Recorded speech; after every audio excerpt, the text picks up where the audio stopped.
അത് എൻ്റെ മനസ്സിൽ നിന്നുള്ള ഒരു ഉദ്ദേശമില്ല, ഒരു ദുരുദ്ദേശമില്ല. അതെ, സതുദ്ദേശം മാത്രം വെച്ചിട്ട് ഒരു അഭിമുഖത്തിൽ ലൈം ലൈറ്റിൽ ഉള്ള സമയത്ത് എല്ലാവരും ഉണ്ടാവും, അല്ലെങ്കിൽ ആരും ഉണ്ടാവില്ല എന്നത് പറയാനാണ് ഉദ്ദേശിച്ചത്. ഒരിക്കലും നസീർ സാറിനെ പോലത്തെ മലയാള സിനിമയുടെ ദൈവം അല്ലെങ്കിൽ ഗോഡ് ഓഫ് മലയാള സിനിമേനെ ഒരു വിധത്തിലും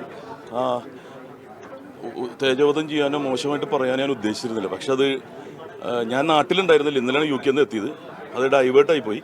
പക്ഷേ പ്രേം നസീർ ഫൗണ്ടേഷൻ്റെ ചെയർമാനായിട്ടുള്ള മേനക സുരേഷ് കുമാർ എന്നെ വിളിച്ച് പറഞ്ഞു, ഞങ്ങൾക്ക് കാര്യം കൃത്യമായിട്ട് അറിയാം.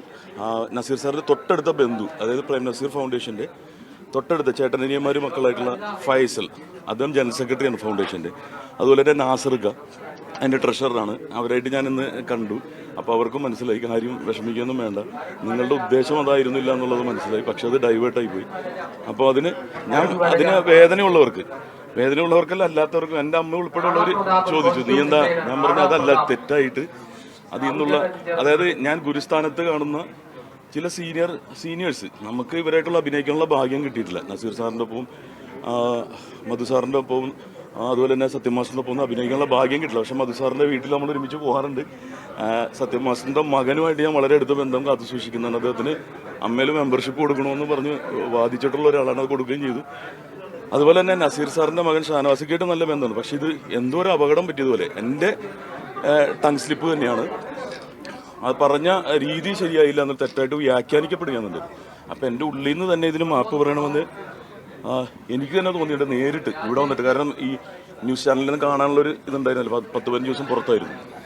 സുരേഷ് ചേട്ടനും അതുപോലെ തന്നെ ഫൗണ്ടേഷൻ്റെ ഫൈസലിക്കയും നാസറിക്കയും ഞങ്ങൾ ഇന്ന് ഒരുമിച്ച് കൂടി മാപ്പ് ഞാൻ എഴുതി കൊടുക്കുന്ന രീതിയിൽ തന്നെ അവർക്ക് കൊടുക്കുകയും, അവിടെ ഞാൻ ജനൻ ടീമിലായിരുന്നു, അവിടെ വെച്ച് എൻ്റെ ബൈറ്റ് എടുക്കുകയും, പിന്നെ നിങ്ങളെ നേരിട്ട് കണ്ട് പറയണം. അതായത് ഇഷ്ടപ്പെടുന്ന ഒരുപാട് പേരുണ്ട്, അവർക്ക് വേദനിച്ചിട്ടുണ്ടാവും. ഞാൻ ചിന്തിക്കാത്തൊരു കാര്യമാണ് സംഭവിച്ചത്.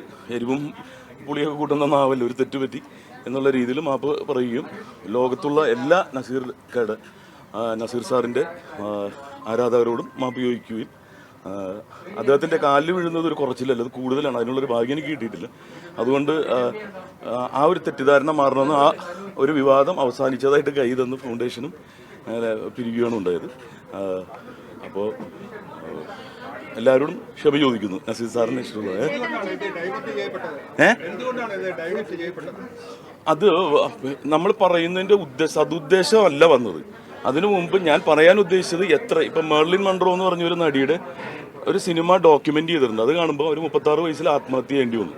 അപ്പോൾ അത് എന്തുകൊണ്ടാണ് അതൊരു പാഠമാണ്. ഞാൻ എൻ്റെ സീനിയേഴ്സ് പറയുമ്പോൾ എനിക്കറിയില്ലാത്ത സീനിയേഴ്സായിട്ടുള്ള ആൾക്കാരുടെ കൃത്യമായിട്ട് അവരുടെ കാര്യങ്ങൾ ഞാൻ കേൾക്കാറുണ്ട്. കാരണം അത് നമുക്കൊരു ഗുണപാഠമാണ്.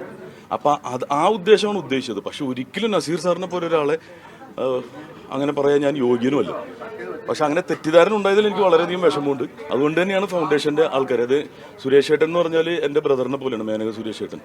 ഏതൊരു പ്രശ്നം വരുമ്പോഴും എൻ്റെ കൂടെ നിൽക്കുകയും, അല്ലാതെ വ്യക്തിപരമായിട്ടുള്ള കാര്യങ്ങൾക്കും ആദ്യ സിനിമയിൽ ചാൻസ് ചോദിച്ചു ചെല്ലുന്നത് സുരേഷ് ഏട്ടൻ്റെ ഒപ്പമാണ്.